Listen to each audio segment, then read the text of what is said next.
Bueno, quiero también agradecer esta invitación para darle un poquito de información lo que estamos haciendo con los datos de servicio mareográfico. Y voy a empezar de una corta explicación qué significa esto sismos lentos. Otra vez les molesto con este mapa. Bueno, hay que modificarlo un poquito porque hubo sismo aquí justamente en esta parte. Entonces, como ven aquí, la sismicidad a lo largo de la costa mexicana Pacífico es bastante alta. Y aquí tenemos una brecha que nos molesta muchísimo, esta brecha sísmica de Guerrero. Y por eso hace unos casi 20 años empezamos muchos estudios aquí, en particular la instalación de la red GPS, y con esta red de estaciones permanentes de GPS encontramos un fenómeno bastante interesante sismotectónico que se llama, abreviación en inglés, Slow Slip Events. Los eventos muy parecidos a los eventos sísmicos como terremotos, pero esos eventos muy lentos que duran, en el caso de, por ejemplo, Guerrero, aproximadamente un año y no produce ninguna ondas sísmicas. Por eso en esta zona nos concentramos de estos estudios. Aquí voy a mostrar qué significa en el ejemplo del ciclo sísmico y la deformación, porque con GPS podemos medir la deformación con la precisión de unos milímetros. Entonces, en caso de zona de subducción de México, es la placa oceánica, que para Guerrero es placa de Cocos, es continente.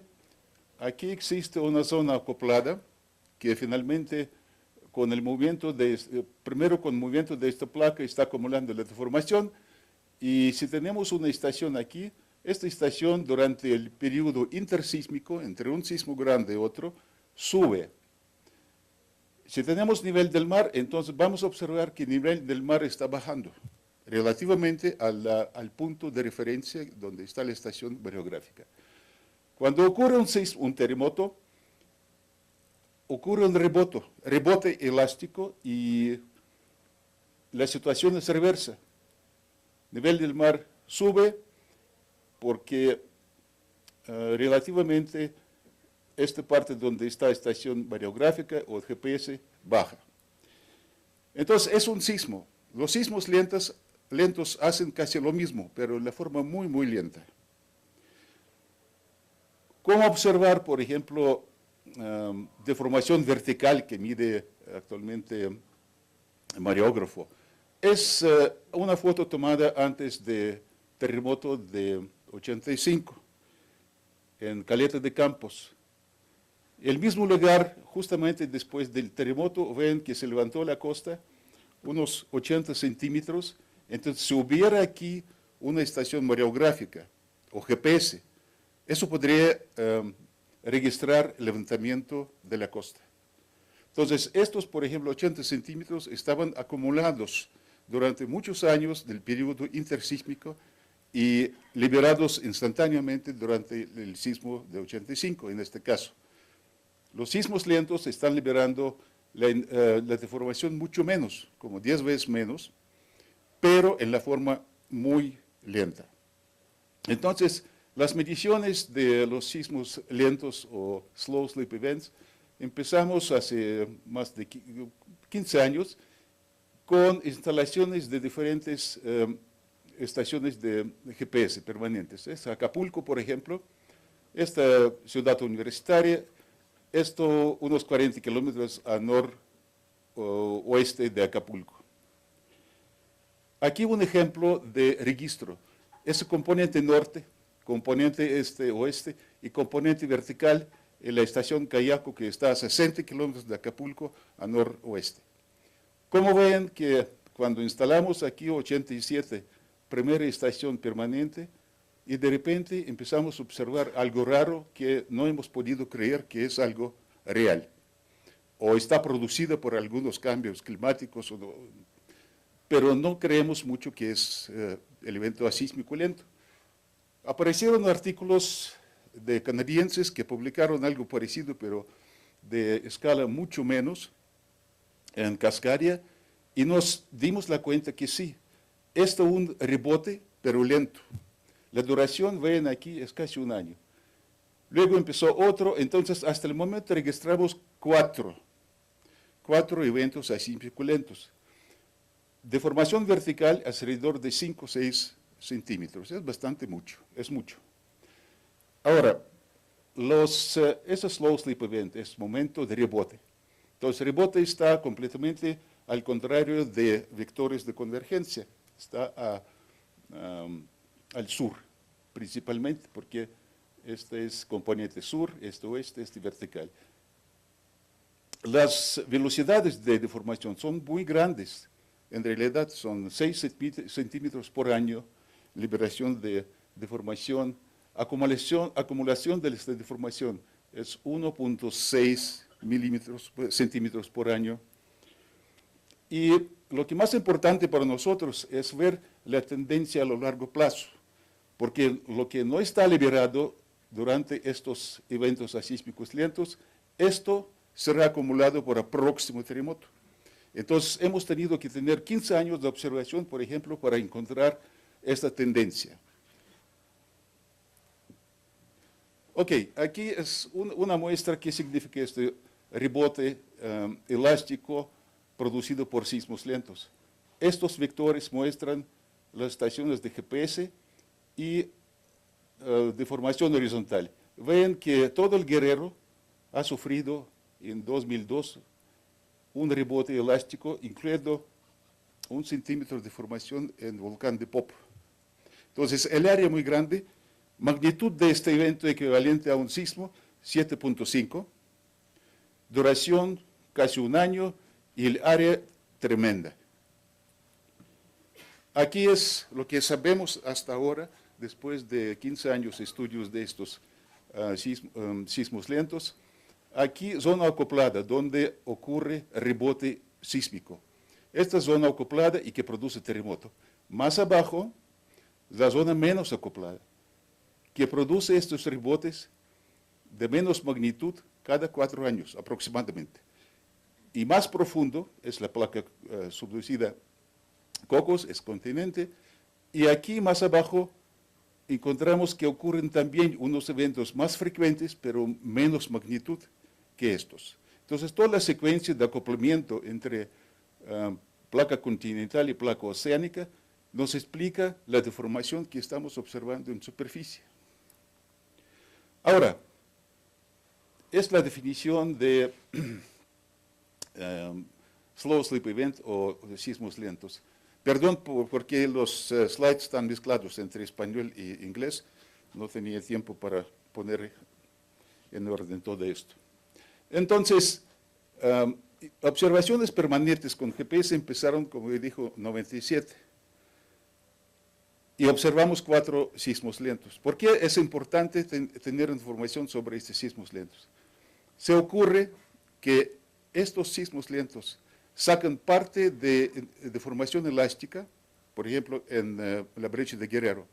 Se aumenta el periodo de recurrencia, pero se queda un problema. Si esta parte enfrente, entre trinchera y la costa, todavía está acoplada, eso significa que puede ser potencial para un sismo bastante lento, no en sentido de asísmico, pero lento, pero tsunami génico.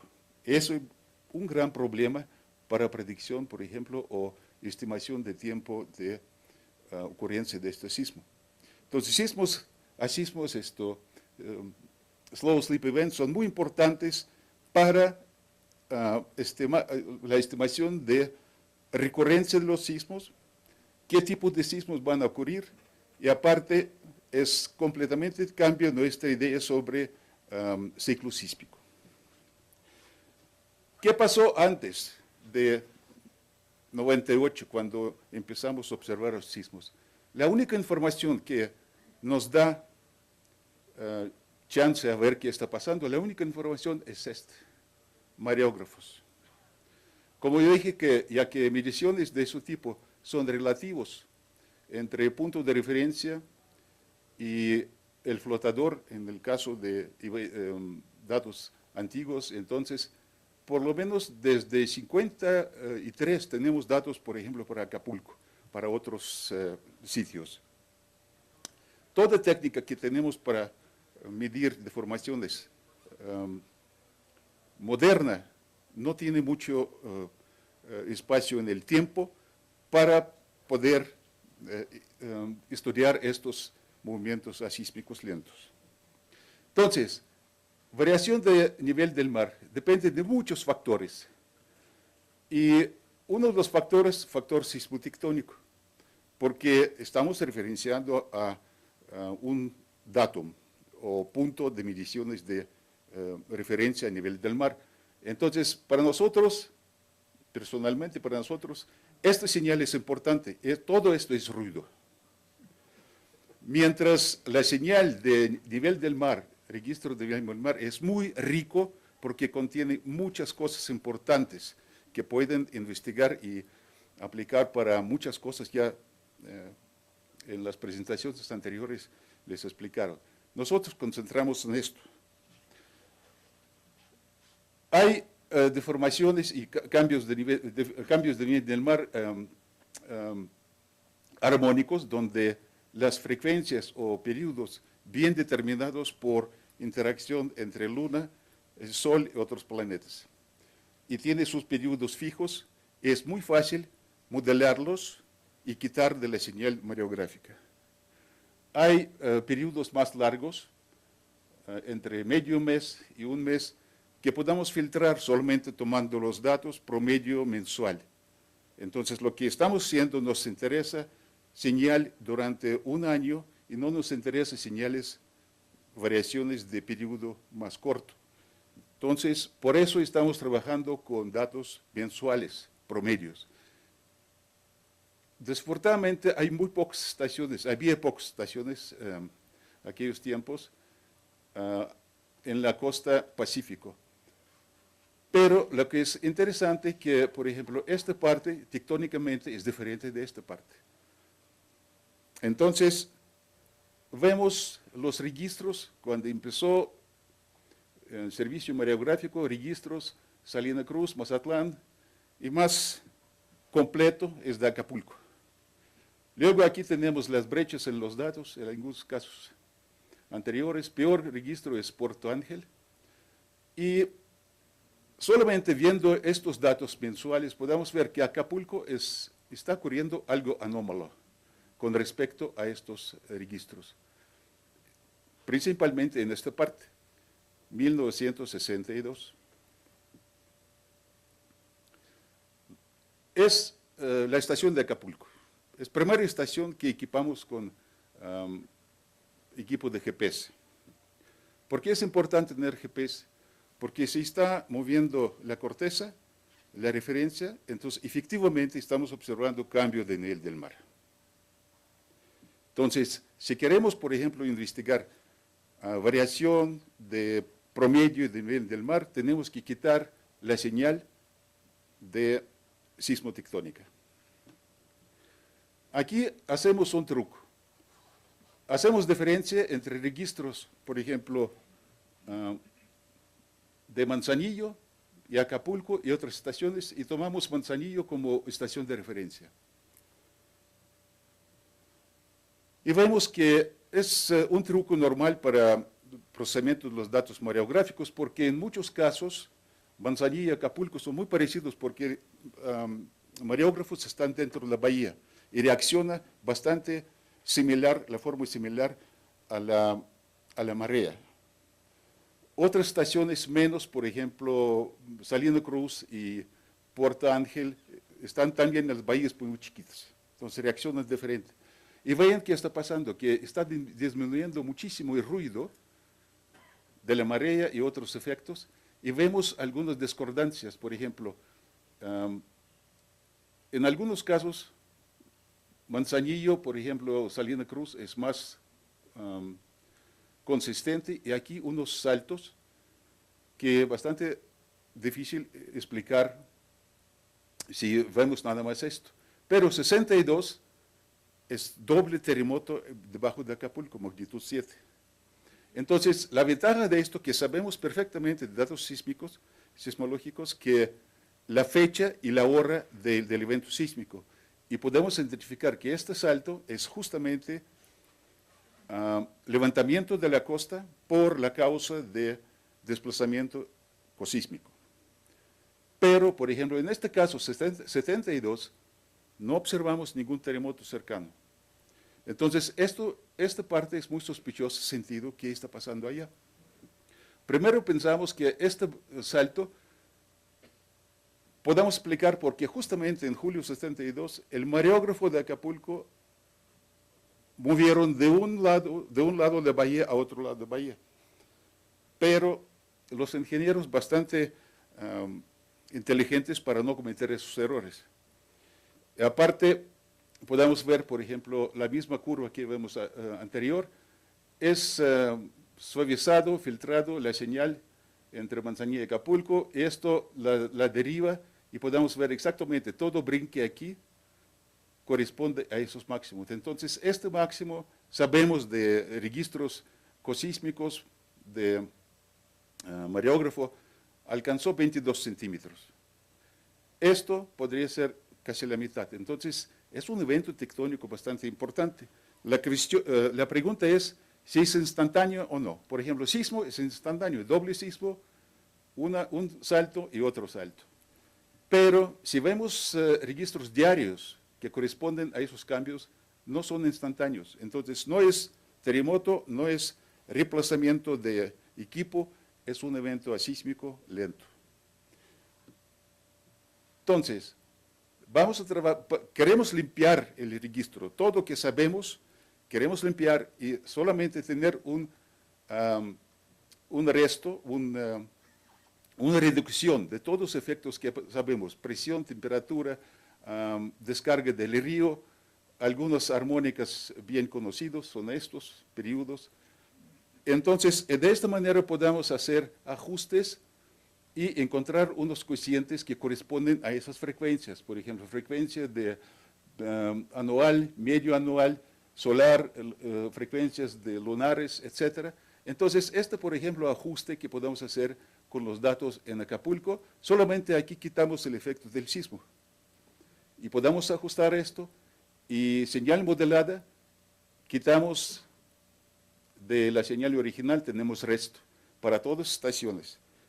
Entonces ya prácticamente limpiamos la señal de los periodos y frecuencias conocidas, armónicas.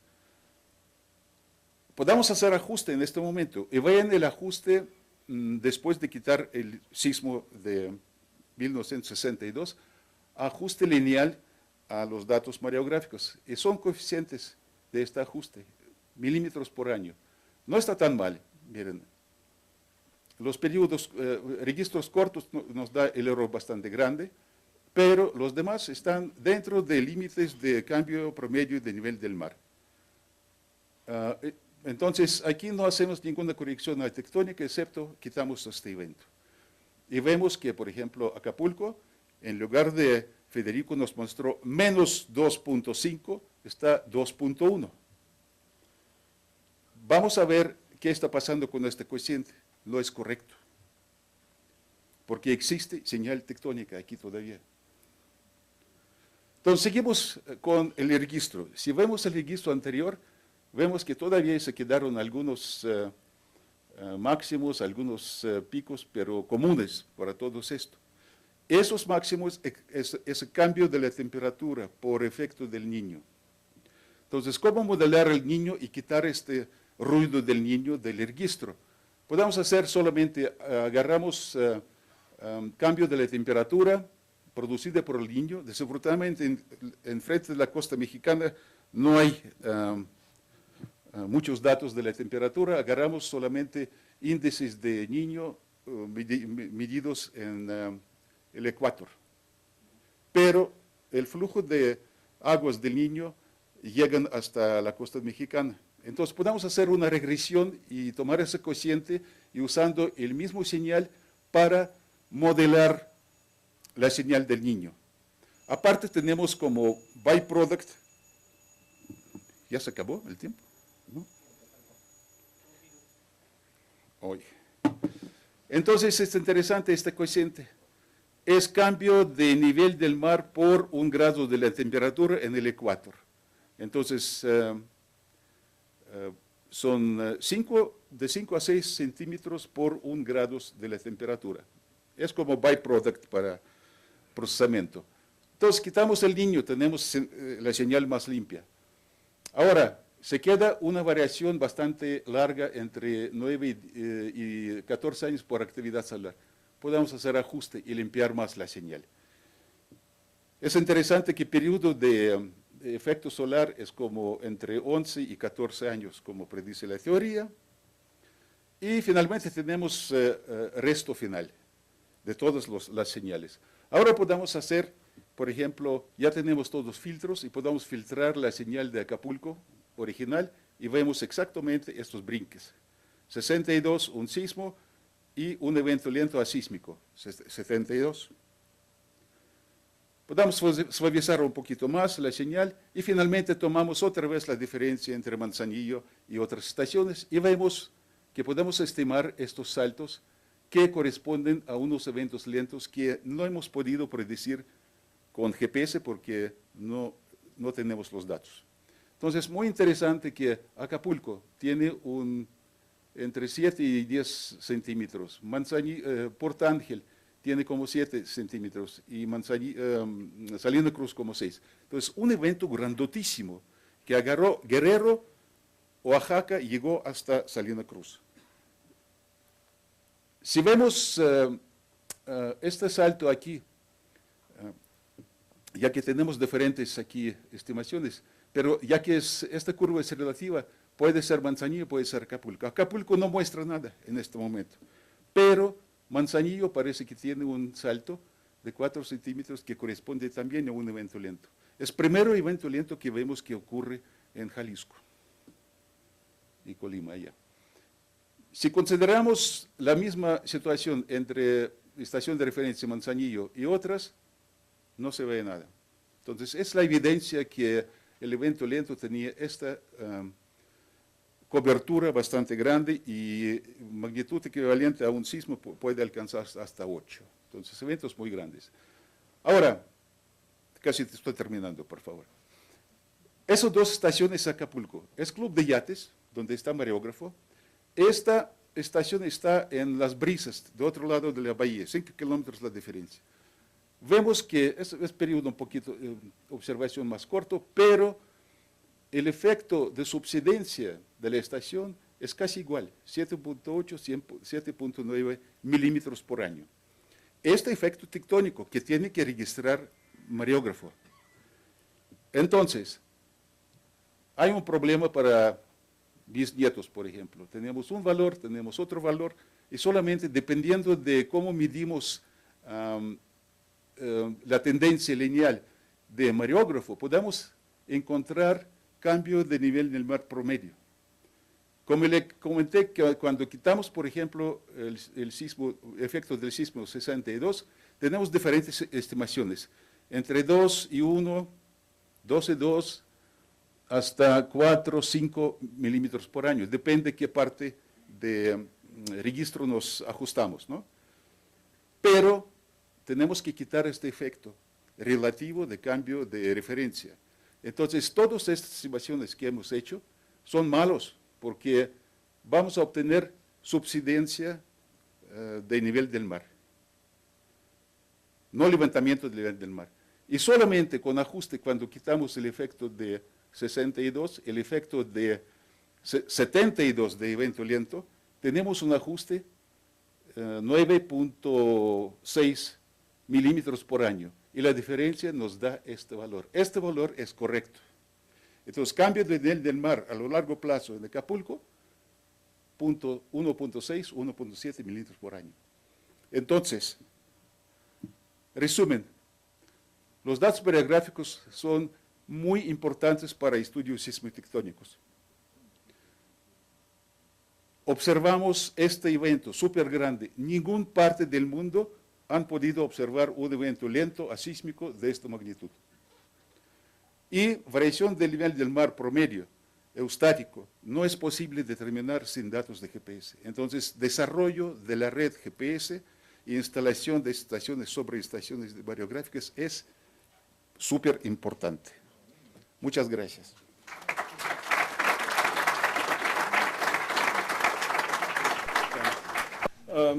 Unos ejemplos más de uso de los datos de mareas para aprender sobre tectónica y temblores. En este caso, Vladimir estaba hablando de procesos más lentos y extraer esta información usando los mareógrafos. Aquí sería algo mucho más sencillo, extraer la información sobre la fuente del temblor que están ahí registrados en los cambios de marea. De hecho, para él lo que era ruido, otra vez vamos a analizar nosotros, vemos. Entonces, de hecho, voy a dividir en dos partes, muy breve la charla, de las mareas mismas que hemos aprendido de los sismos, algunas cosas.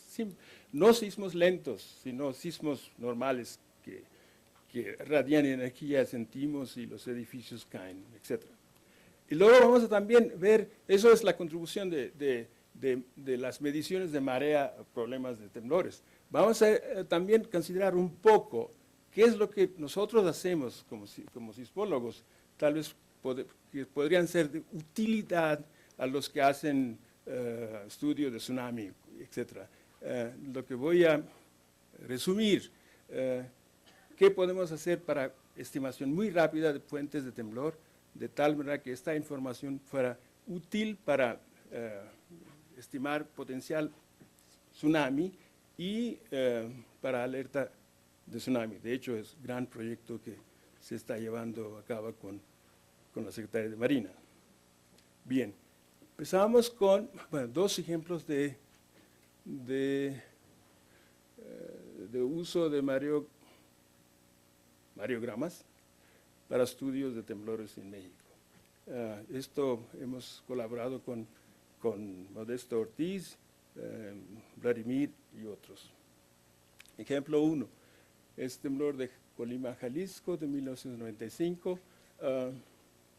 Y el ejemplo muestra qué tan fácil es estimar la dimensión, longitud de la falla del temblor teniendo mariógrafos. Y en caso de este temblor, pues de hecho teníamos la estimación de la dimensión de la falla, teníamos longitud. Bueno, primero déjenme explicar dónde está el temblor aquí. Aquí está el epicentro, la área de ruptura mapeada de réplicas es esta. Ven ustedes otros temblores, temblor de 3 de junio de 32. En comparación de los otros temblores, este temblor es relativamente más chiquito. Al parecer 32 fue el más grande, el temblor más grande del siglo pasado en México. Bien, teníamos una estimación de longitud basado en las réplicas, también con los estudios de ondas superficiales y además con datos de GPS. Las estimaciones andaban como 150, 170 kilómetros, pero de repente había un artículo que reportó longitud de 250 kilómetros para el mismo temblor, usando datos de tsunami. Y eso era muy raro e importante, en el sentido de que si el temblor era tan largo, entonces parte de la ruptura del 1932 rompió, que hubiera dicho que volvió a romper esta vez. Era importante saber en realidad cuál era la realidad usando los datos de tsunami. En este caso usamos la estación de Cabo San Lucas y el método es muy simple. El tsunami, modelación de tsunami es esencialmente una deformación instantánea de fondo oceánico, tiempo de origen de temblor, o podría ser no tiempo de origen de temblor, sino de centroide, lo que sea, y las ondas propagan de aquí para allá, sabiendo este tiempo y el tiempo de llegada en este punto, además sabiendo la batimetría, se puede calcular cuál es el punto donde viene la información. Y teniendo esta información ya uno sabe cuál es la longitud. En este caso había ventaja porque el temblor empezó en un extremo, eso sabíamos con las réplicas, y la propagación fue en esta dirección. De tal manera que este punto estaba fijo y lo que teníamos que mover era longitud de la falla para ver cuál de estas longitudes de la falla ajustaba la diferencia en tiempo de lo observado y el tiempo de origen de este temblor. El ejercicio relativamente simple, aquí está el mareograma en Cabo San Lucas, aquí está residual, después de quitar el ruido, ¿no? Aquí está una vista más cercana y se ve que algún punto aquí llega el tsunami en Cabo San Lucas. Y desde tiempo de origen, este punto es como 57 minutos más tarde. Más o menos 2 minutos porque hay problemas. Bien, entonces uno se puede modelar, pues yo no sé cómo modelar esta cosa, Modesto es un experto en esta cosa. Hicimos la modelación usando varios valores de L con la información de batimetría en el camino para calcular tiempo de llegada en este punto. Y resultados son estas. Estamos variando longitud de la falla. Y 120 kilómetros, 30, y vemos que los 57 segundos corresponde la longitud de la falla de 160 kilómetros. Entonces, esta información de mareógrafo nos dice rápidamente, bueno, en este caso no fue tan rápido, ¿no? la dimensión de la falla. Pero lo que sí, eso dice también, imagínense ahora, tenemos varios de estos mareógrafos, ¿no? Y de hecho, podríamos tener una librería de tiempo de llegada postulando varias fuentes a lo largo de la costa. Ocurre un temblor, sabiendo a qué hora están llegando las ondas, las mareas en estaciones adyacentes, la información sería instantánea. Entonces, podríamos tener la información de longitud de la falla casi inmediata. Claro que uno tiene que tener temblores relativamente grandes, porque temblor de 20 y 30 kilómetros es el orden del error en estas estimaciones. Tiene que tener una magnitud 7.5, 8, algo así. Entonces, longitud de la falla uno puede estimar instantáneamente. Eso fue un ejercicio, un ejemplo de cómo se puede usar los datos de marea para aprender algo de los sismos. Bueno, aquí está el resumen, ¿no? Las réplicas en 170 kilómetros, ondas superficiales 150, GPS 150, tsunami 160, más o menos 20. Otro ejemplo que mencionó Vladimir, temblor de 11 de mayo, 19 de mayo, en Acapulco.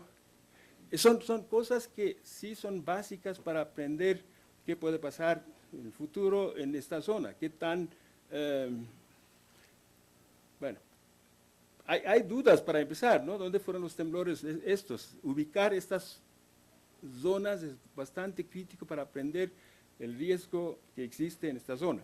Entonces, vamos a usar la información de mareógrafo de Acapulco para determinar parámetros de la fuente de estos 3 temblores. Los 3 son importantes, especialmente el de 1957, que fue el segundo más dañino para la Ciudad de México en el siglo pasado, cuando cayó el ángel. Bien. Me mostró Vladimir esta gráfica, aquí es marea residual, hay 2 saltos aquí, se nota, aquí, y luego esto. Sabemos que el temblor fue aquí y se puede estimar cuánto es el bajo del mar, lo cual quiere decir que qué tanto subió el terreno. Hay que recordar, el terreno subió, ¿no? Esta información luego vamos a mencionar de nuevo. Bien, entonces tenemos esta información y además las ondas que están registradas en el mariograma de esos dos temblores, ¿no? Se puede hacer modelar, entonces lo que puede hacer es uno, lo que hicimos en este caso, sabiendo la magnitud, no soy yo. Sabiendo la magnitud se puede más o menos estimar la dimensión de la falla y se puede uno mover la falla de tal manera que se ajusten tanto los sintéticos como lo observado y además también la dislocación o deformación vertical que habíamos medido. Entonces, en base de esta cosa, eso es temblor de los par de temblores de 62. Luego este temblor de 57 que estaba mencionando, que es uno de los más misteriosos temblores, no se sabe por qué hubieron tantos daños. Este temblor dio señales, bueno, hay mariogramas en Acapulco y también en Salina Cruz. Ahora sí tenemos dos estaciones, de tal manera que está viendo batimetría, podemos ajustar el área de la longitud de la ruptura y su ubicación de tal manera que cumpla con forma de ondas registradas y además los tiempos de llegada. Y si uno hace ese ejercicio, el resultado es esto. Los dos temblores de Acapulco, aquí está Acapulco donde está el mariógrafo, son aquí, dimensiones son más o menos, pero lo importante aquí es la ubicación. El temblor, para modelar, necesitamos poner relativamente dentro del continente. Igualmente el temblor de 57. La costa hasta aquí, vean que aquí está mucho más dentro. Ahora, eso tiene implicaciones. Los temblores que sí entran mucho en el continente son más energéticos en altas frecuencias, por lo tanto, para edificios son más dañinos. Los que ocurren más cerca de la trinchera, como mencionó Gerardo Suárez, son más lentos, causan más tsunami porque mueven mucho más agua, ¿no? Bien.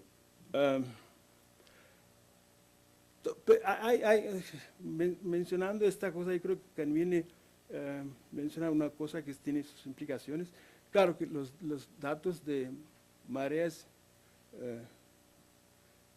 nos pueden decir si fue la estación arriba o abajo. Es una información vital, porque de hecho la flecha, si está arriba, digo, levantamiento o subsidencia, indica qué tanto ha entrado la ruptura dentro del continente.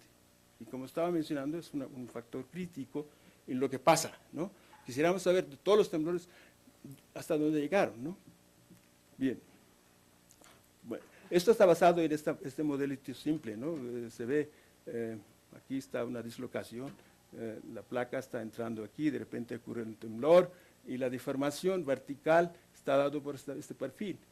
Todo aquí, esta parte, el desplazamiento es vertical arriba, este lado es abajo, y uno sabiendo dónde está la costa y qué es lo que está midiendo, puede uno saber qué tanto dentro ha entrado la ruptura. Bien, si uno compila toda la información que tenemos de observaciones, no secciones geológicas, sino observaciones, indican el temblor de 3 de junio, que eso fue abajo, Colima, sabemos que fue abajo usando los datos de GPS y mareas, Tecomán, GPS dice que fue abajo. Todos esos temblores que están más al noroeste, pues son abajo, y lo que estaba diciendo es que está implicando que la ruptura de todos esos temblores fue un poco más dentro del mar que los otros, que aquí son Michoacán, fue arriba, sabemos de acelerogramas y también lo que estaba mostrando Vladimir, Acapulco, estos dos fueron arriba, y al parecer este temblor también fue arriba. Entonces parece que estos temblores que son más al sudeste, estos por lo menos, todos son más cerca dentro del continente.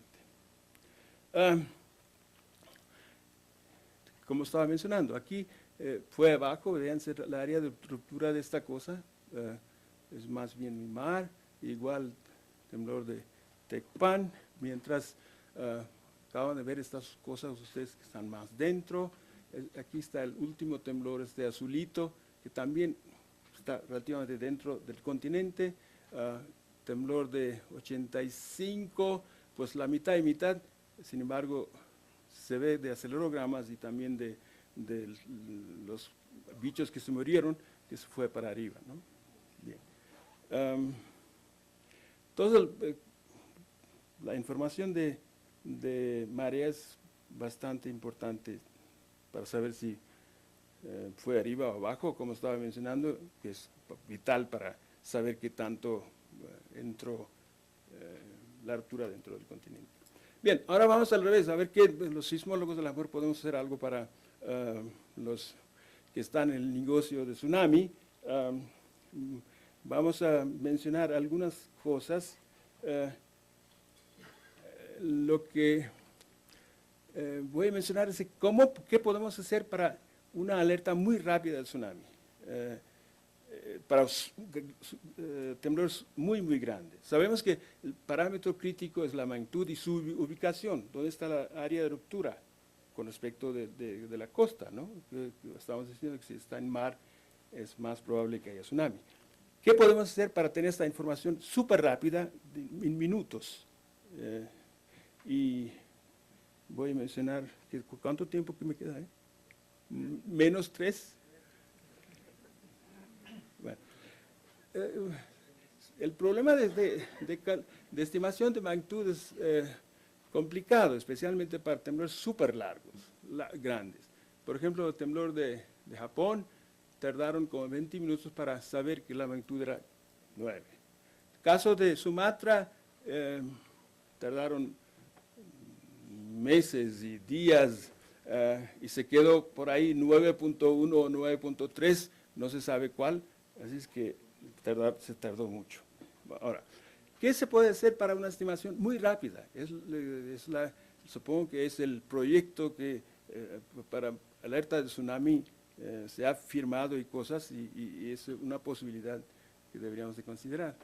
Lo que necesitamos es esta cosa, magnitud del temblor y su ubicación, y la dimensión de la falla, posición, etcétera, etcétera.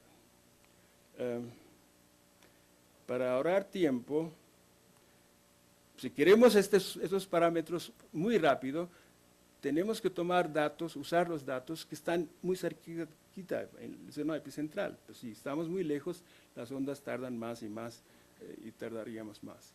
Tiene que ser muy confiable el método, porque si no, alertas serían muy mal, sería escandaloso. Y tiene que ser muy robusto, ¿no? Bueno, entonces, resulta que lo que sí, Vladimir también estaba mencionando, y necesitamos más estaciones de GPS. Él estaba haciendo sobre mareógrafo. Yo digo que necesitamos más estaciones de GPS por todos lados. Esta cosa sí cumple con todo lo que necesitamos para este tipo de cosas. Si tenemos en tiempo real, y parece que pues, sí podemos tener con bastante rapidez, esta cosa sí cumple con las condiciones que necesitamos. Bueno, vamos a dar unos ejemplos para que convenzan a ustedes. Lo que necesitamos para estimar la magnitud es este parámetro, donde mu es rigidez y es un valor más o menos normal y no tenemos que preocuparnos. Longitud de la falla, ancho de la falla, el deslizamiento promedio sobre la falla. Si tenemos esta estimación, ya tenemos la magnitud la más confiable posible. La pregunta es, ¿qué podemos hacer? Ahora, sin entrar en detalle, como dije que mu se sabe, W es el ancho de la falla. Para los grandes temblores sabemos cuál es la zona acoplada. En el caso de México es de orden de 80 kilómetros. Entonces, para grandes temblores no tenemos que preocuparnos de W. Falta L. L, longitud. Si tenemos sensores aquí cerca de la costa, resulta que el movimiento horizontal que registran estos sensores es solamente sobre la longitud de la falla. Aquí, por ejemplo, la longitud de la falla es esta, y aquí es desplazamiento horizontal. Vean que tantito, cuando aleja uno, este campo decae rápidamente. De tal manera que rápidamente podemos decidir cómo vamos a medir L. teniendo los datos, podemos hacer unas reglas y decir, eso sería L, ¿no? Las reglas hemos trabajado y sabemos cuál debería ser la regla. Luego, deslizamiento es una estimación basada en los valores, estos valores. Para un modelo normal de fallas inversas, si tenemos los valores horizontales cerca de la costa, podemos estimar cuál es el valor promedio de la dislocación sobre el plano del falla, quiere decir D. Y estos parámetros, si tenemos los datos en tiempo real, podemos tener tan rápido como el tiempo que es necesario para que acabe la ruptura. Un temblor de magnitud 8 en México tardaría 2 minutos o menos, o 1 minuto. Eso sería más que suficiente para determinar. Bien, ejemplo. Aquí 2-3 ejemplos y ya. Caso de Sumatra que tomó meses para estimación de la magnitud. Si tuviéramos acceso, aquí son los deslizamientos debido al temblor, pero son valores que no estaban disponibles en tiempo real. Teniendo estos valores y algunas propiedades de la zona de subducción, hubiéramos estimado la magnitud en este caso 10 minutos, porque tardó la ruptura casi 10 minutos, para obtener la estimación. En este caso serían o 9.2, el problema es que en este caso el temblor, vean los vectores de deslizamiento, siguen constante, porque no hay más estaciones para acá, para allá. Si hubiéramos tomado solamente estos valores, es decir, que ahí cabe la ruptura, eso sería la estimación mínima de la magnitud, y sería en este caso 9.2, ¿no? Muy cerca de 9.3 que fueron reportadas luego. Y si hubiéramos tomado toda esta área, bueno, sería 9.3, ¿no? Sin entrar mucho en detalle, teniendo este tipo de información, el método es muy robusto y se puede tener la magnitud casi inmediatamente. Caso de temblor de Japón, otra vez, los parámetros que se están fijando aquí es para esta zona específica y se sabe a priori, no es que estamos inventando. En este caso, la magnitud hubiéramos estimado en menos de 5 minutos y sería 8.8 en comparación de 9.1. Vamos a Chile, temblor de Chile, igual, hacemos esta cosa, la estimación de magnitud es 9 y en realidad era 8.8. Caso de Jalisco, Colima, Jalisco, hay muy pocos datos de deslizamiento, movimiento, muy pocos datos de GPS en el campo. Sin embargo, aún con estos datos, las estimaciones son muy cerca del valor reportado. Tecomán, otra vez, 6.74, 7.2, es bastante similar. Hemos hecho la prueba con 9 temblores y están distribuidos. Obviamente los datos más bien vienen de Japón y unos cuantos de México, Chile, etc. Aquí es la magnitud reportada por en GCMT y magnitud estimada usando esta cosa. Ahora, esta cosa, Scholli aquí ha puesto en ya el programa, todo, se ha comprobado con datos sintéticos y funciona bastante bien. Muy bien. Entonces, pues sí, los datos de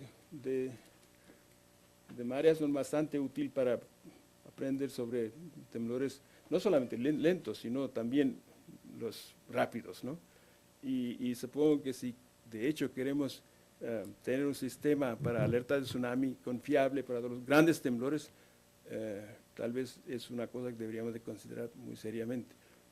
Redes de GPS en tiempo real, con este tipo de información podemos tener los parámetros lo más rápido posible. Aparte, claro que son básicos, elementales, para ciencia básica y para sismotectónica. Muchas gracias.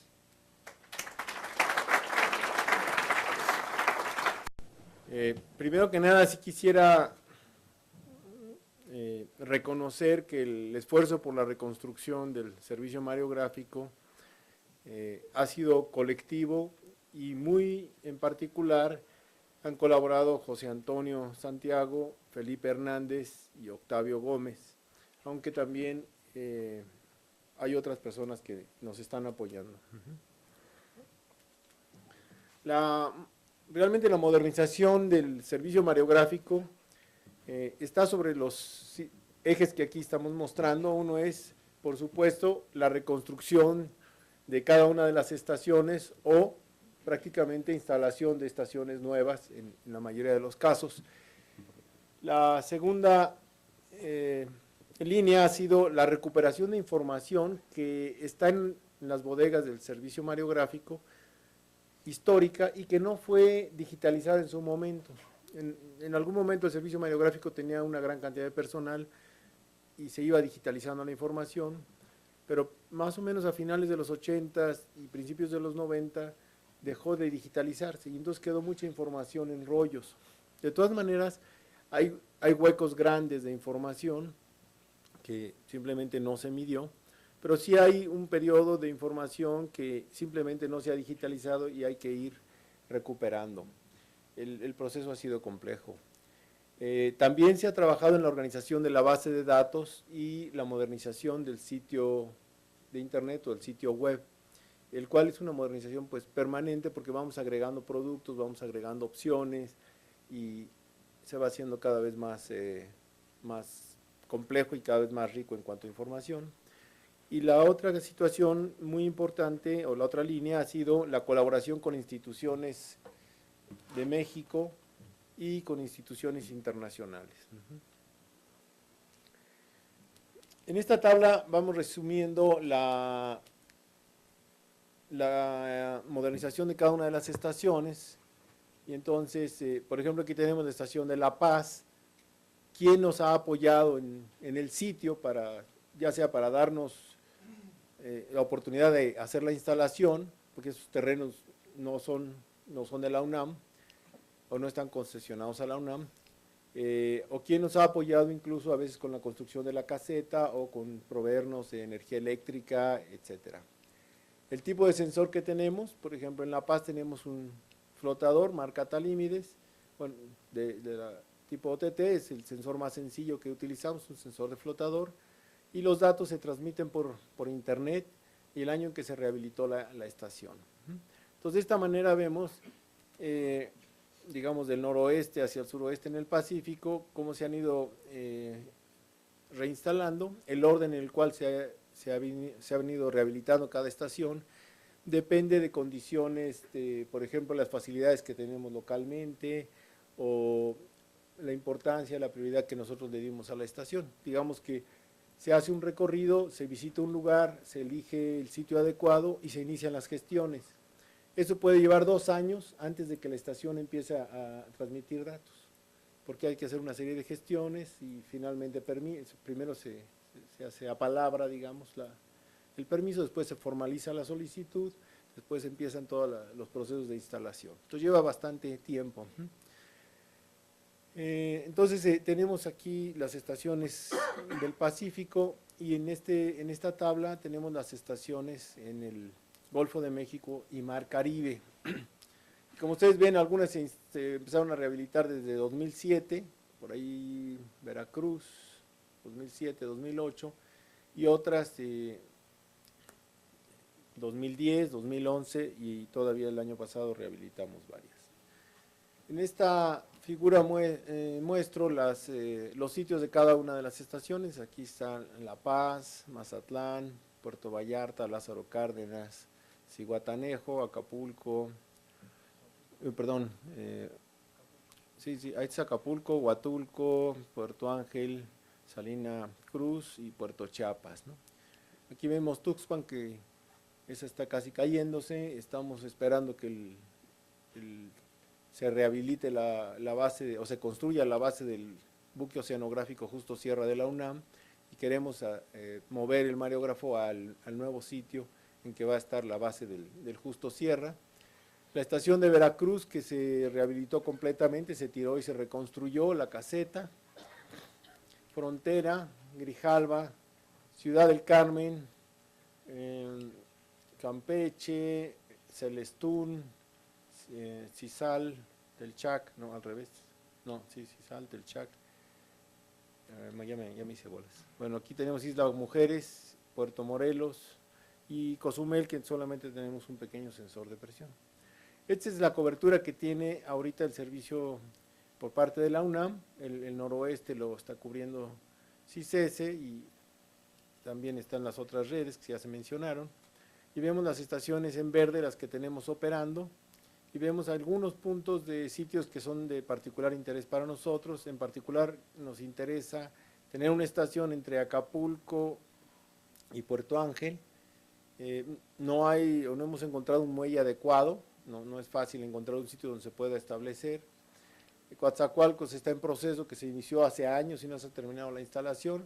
Tampico, el muelle está muy dañado, entonces también se ha pospuesto por esta razón. Y en el Golfo de México pues, se ha avanzado bastante. Aquí tenemos la colaboración de Sinvestav y de CISAL, la Facultad de Ingeniería, el Instituto de Ingeniería en su campus CISAL, y tenemos mejor cobertura, Isla Mujeres, Cozumel, Puerto Morelos. De las estaciones que nosotros hemos instalado, estos son los datos que hemos obtenido. Entonces se ve el periodo en que se reinstaló la estación y los datos que se han venido consiguiendo.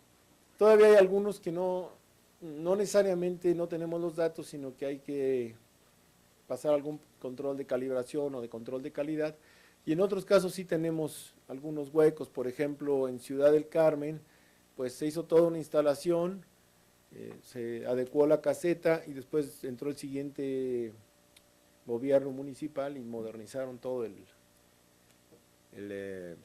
malecón, y pues volvieron a remover la estación y hay que reinstalarla, ¿no? Por ejemplo, ese tipo de problemas suceden, lo mismo sucedió en Puerto Chiapas, en Celestún, etcétera. Ya que instala uno, llegan y cambia el gobierno y los reinstala.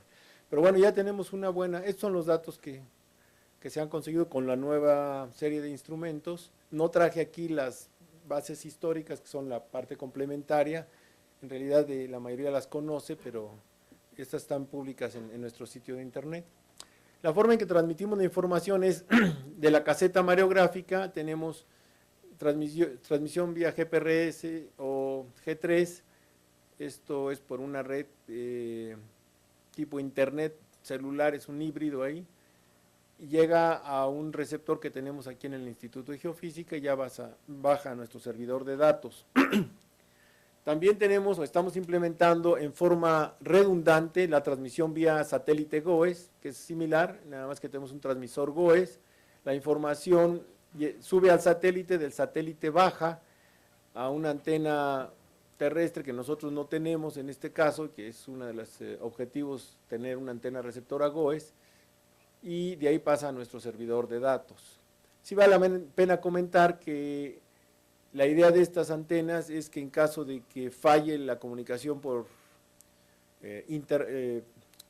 digamos la red telefónica o la red celular, o falle la energía eléctrica, si tenemos autonomía en energía, una falla en la conexión de la red celular no nos afectaría y tendríamos la información.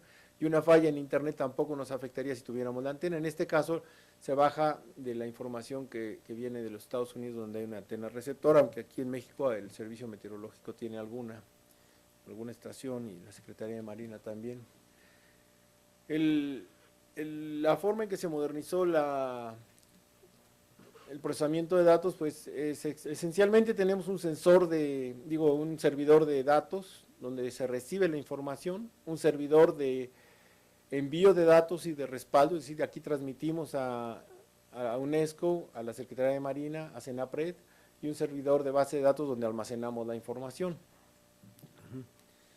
Este es un ejemplo de lo que aspiramos tener, una estación que tiene un radar, en este caso un Calesto, tiene un protector de PVC, tiene un sensor de flotador, también tiene un sensor de presión en el mismo tubo, tiene un GPS, tiene un transmisor GOES y tiene sensores meteorológicos.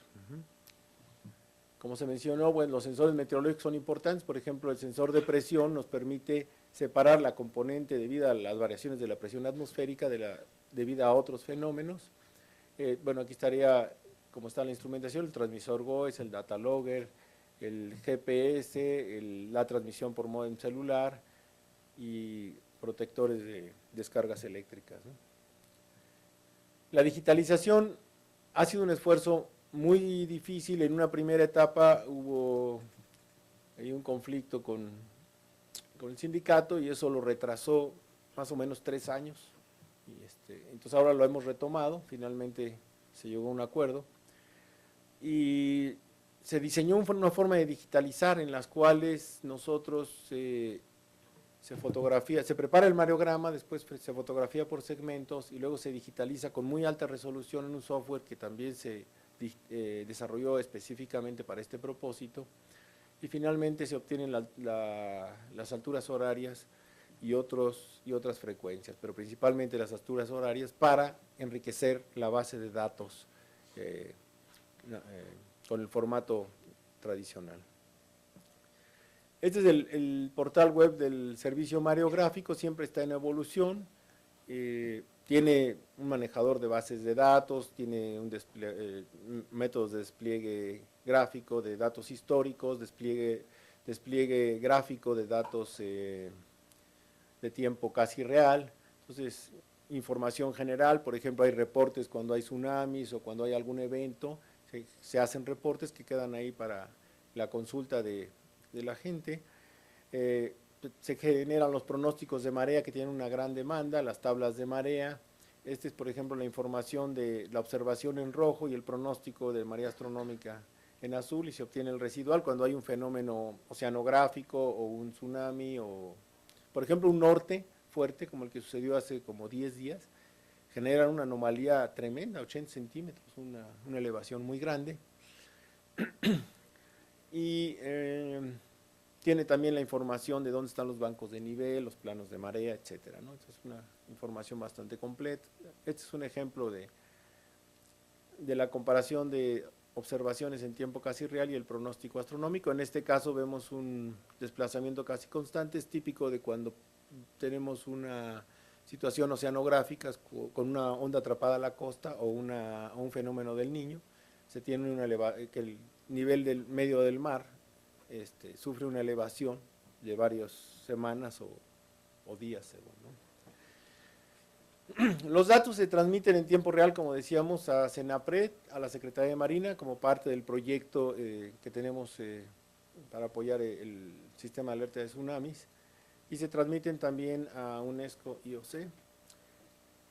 No traigo ahorita un mapa actualizado donde se ve la gran cantidad de estaciones que estamos nosotros ya aportando en tiempo real, pero se puede consultar directamente en el sitio que está ahí indicado.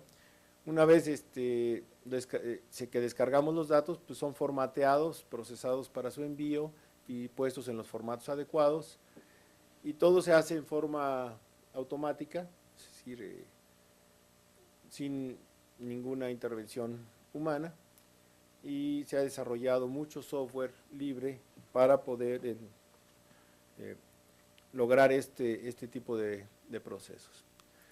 Bueno, además de la información que hemos visto, pues hay algunas cosas que se han estudiado, además de las que ya se mostraron antes, y por ejemplo con las estaciones, con las series de tiempo más largas, es decir, las que tienen más de 15 años, se ha observado, por ejemplo, el ciclo estacional, ¿no? Entonces, para el Golfo de México se encontró que hay un máximo más o menos en septiembre, octubre, que aquí es muy notorio, y esto se ve en todo el suroeste del Golfo de México.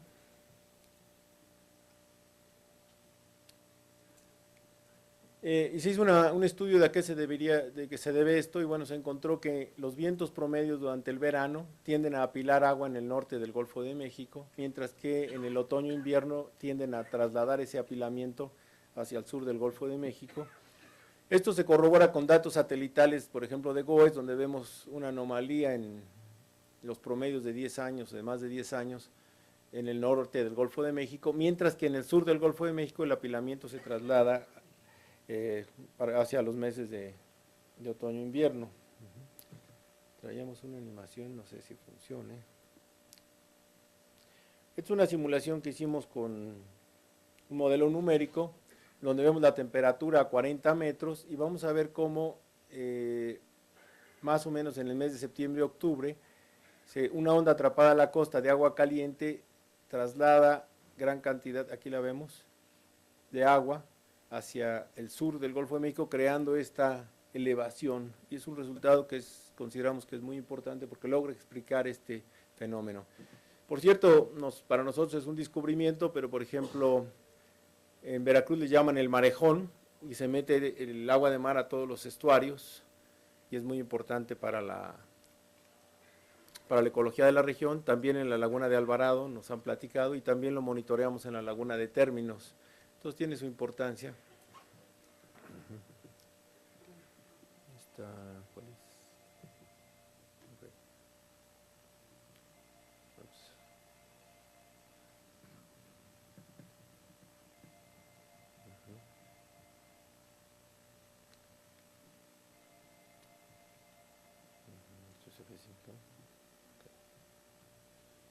Para el Océano Pacífico también se observa un máximo, pero ese máximo, un mínimo que notamos, por ejemplo, en la parte sur del Golfo de México, hacia el mes de marzo, excepto en Salina Cruz.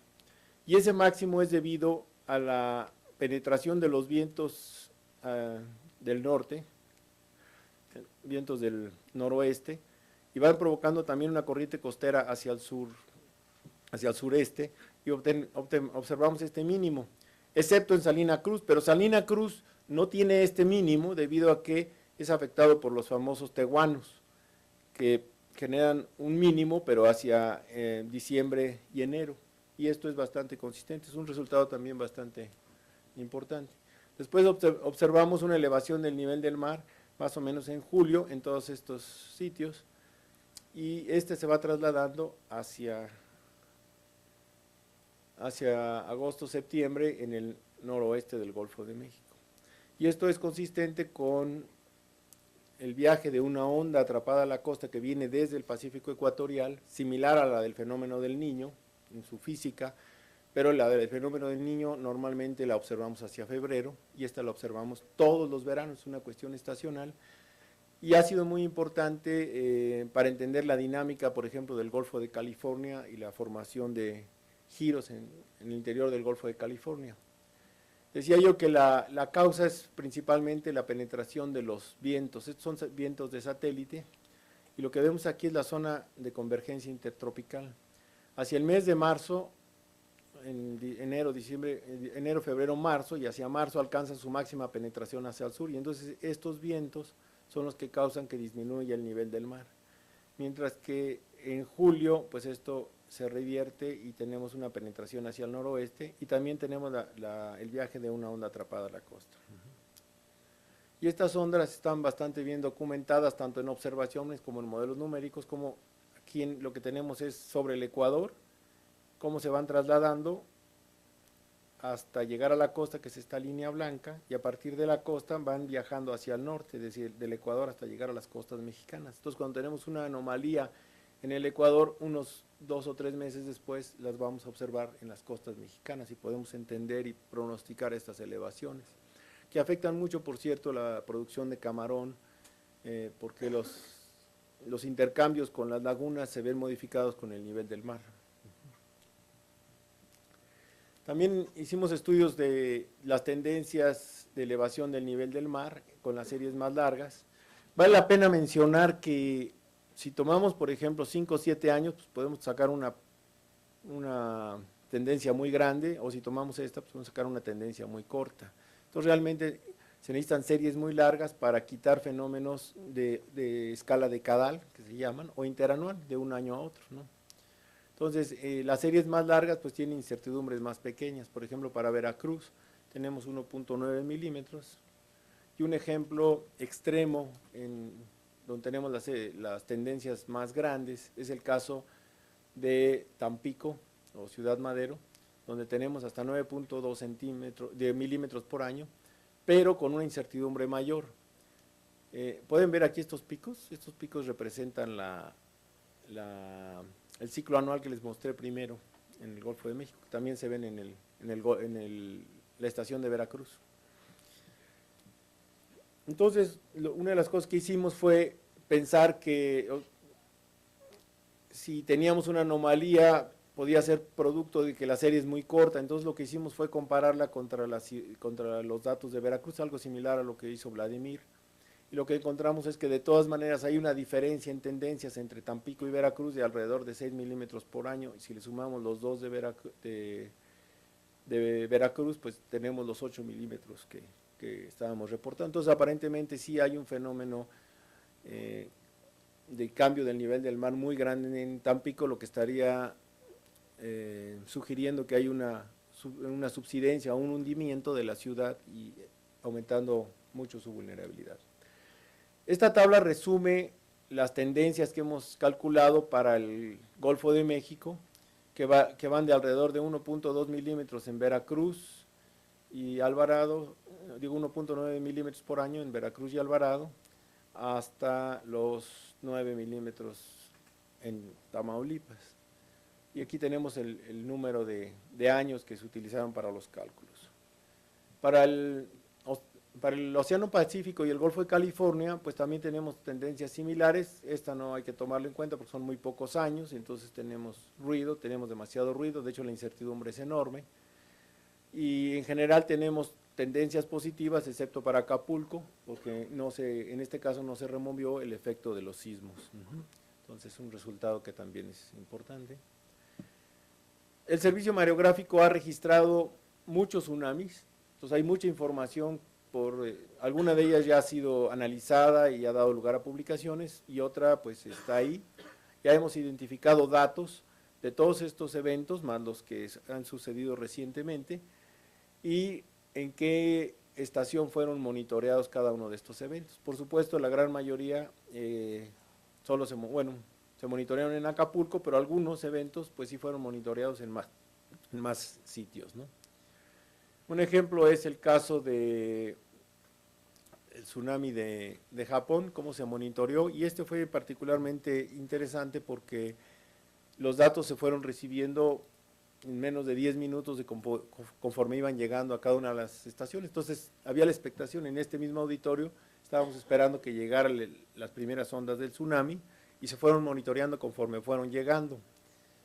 Y se registró la hora de arribo, se registró la altura máxima registrada y el periodo de las ondas. En particular, cabe mencionar que en Zihuatanejo se encontró 3.2 metros de pico en la onda, que es una magnitud muy importante y que merece ser estudiada porque hay muchos factores que hacen distinto cada evento, pero uno puede pensar que es posible que algún evento local también tenga una amplificación tan grande como la que tuvo este tsunami, que digamos en Acapulco tiene pues 1.7, 1.8 metros, mientras que tiene 3.2 en Zihuatanejo. Otra cuestión que vale la pena comentar es este acercamiento a la llegada de la onda de tsunami en Acapulco, debido a que, por ejemplo, lo que sucedió, es que se estuvo esperando la llegada de la onda, llega la onda, y después de que llega la primera onda, más o menos media hora después llega la segunda onda, y esta, media hora o 30, sí, creo que sí, media hora. Llega la segunda, pero la segunda tiene mayor amplitud que la primera, y luego la tercera tiene mayor amplitud que la segunda y que la primera, y así sucesivamente hasta la sexta onda, en el que se alcanza la máxima altura, cuando, digamos, ya se había relajado la alerta de tsunamis. Y peor que eso, 9 horas después se obtuvo la elevación más grande, ya cuando todos se habían ido a su casa y ya se había levantado la alerta de tsunami. Entonces hay que tener mucho cuidado, ¿no? La otra cuestión interesante es que aquí es como la radiografía de un tsunami, porque por primera vez tuvimos un monitoreo cada minuto en tiempo real, y entonces vemos efectivamente cómo es la onda. Entonces podemos pensar que al llegar la onda de tsunami, por ejemplo Acapulco, pues toda la bahía uno no ve dónde la alta y la baja de la onda, sino que todo lo que ve es una elevación media del nivel del mar por arriba, lo que subió o que bajó, o sea, por la longitud de onda tan grande. Y este es el caso de la estación de Zihuatanejo, donde observamos que el rango fue de más de 3 metros. Y bueno, aquí está el resumen, ¿no? Básicamente de las amplitudes que llegaron, y esencialmente pues es lo que yo les quería platicar. En realidad hay varias informaciones también de marea de tormenta que ya se hizo por parte de un estudiante que anda por aquí, Valente, una digitalización de todos los eventos de marea de tormenta para tener ya todo el registro del periodo, ¿no? Pues son algunas de las cosas que estamos haciendo, y efectivamente, pues por lo que se ha visto, se necesita trabajar para tener una red que nos sirva para los próximos 50 años, ¿no? Gracias.